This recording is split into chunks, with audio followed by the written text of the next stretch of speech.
is that a Christian is somebody who actually loves the ways of the world. And here's the problem. He finds out through some wonderful person that the ways of the world aren't too hot for his eternal destiny. In fact, well, maybe they're a bit too hot for his eternal destiny.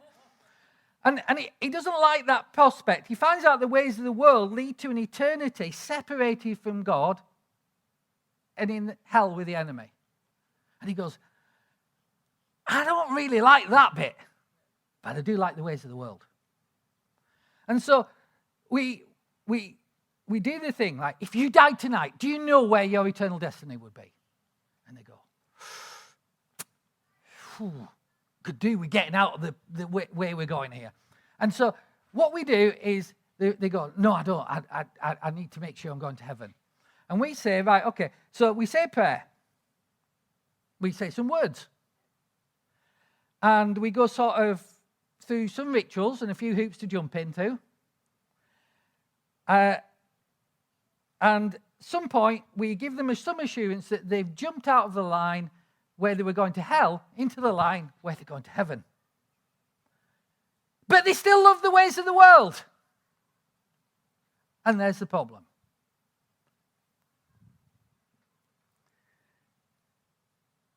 Deep down, it's not just the obvious way that we end up loving the ways of the world.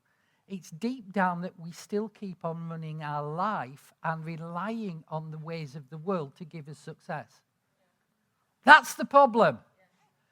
We fail to make the transition from one line to another in our mind, but we don't make the transition into God's ways on which to base our life. Are you still with me? And so you can sit very happily in church because you know you're not going to heaven, but nothing's changed in your life and nothing's really changing. Because on Monday morning, you still enjoy the ways of the world. And on Friday night, and that Netflix is much more important to you than anything else. And your life is run by what people think of you on Instagram and Facebook and Snapchat and all the rest of it. And we produce this generation that think, if only we could get people to come. How do we get them to come? Let's look like them. And Jesus says, no, it's just more radical. Here's what happens.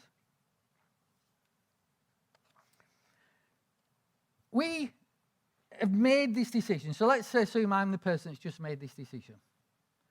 Roger's going to stand to one side. Can you stand to that side? This leg moves better than that one. You'll see in a minute. And this here is my immature, fledgling, only slightly developed faith. There he is. There's my faith.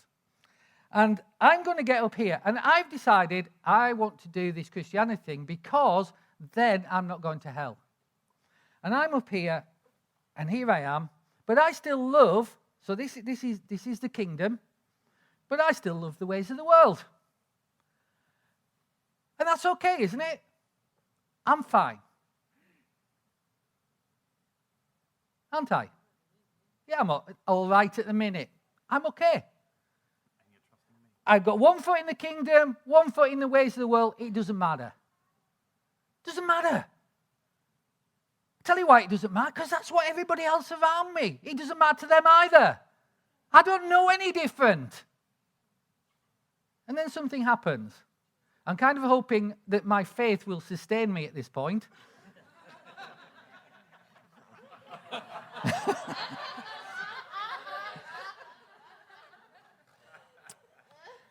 You see, 200 years ago, it didn't matter so much. Because the ways of the world and the ways of Christianity, they kind of had some common ground. But in our generation, the ways of the world have started to move away.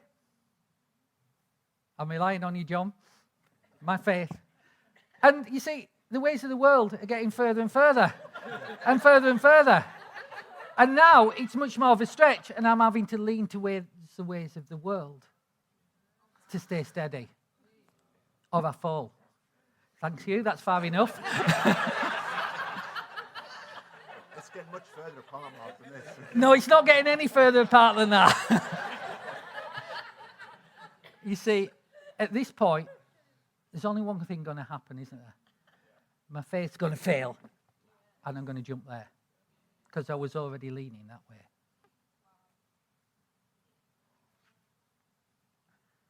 That's not Christianity. That's an insurance policy. It's a social club. It's an I want it both. But ultimately, your faith won't hold. That's what we're seeing. Do you see? See, the only thing we can do is ditch that and stand entirely in one camp.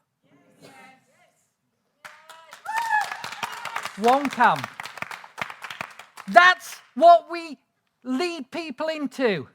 That's the salvation we should be presenting. This is the version of Christianity that Jesus put out, all in one camp. Not stretching between the two and relying on bits of ones and bits of another. Because it doesn't work and it disillusions. And I don't want you to fall for that lie. I don't want you to be like this generation. That's my pastor's heart. But I can't make that happen for anybody. You see, here's the thing. You're all I've got to talk to. I can't do this with anybody else. You're the only ones listening.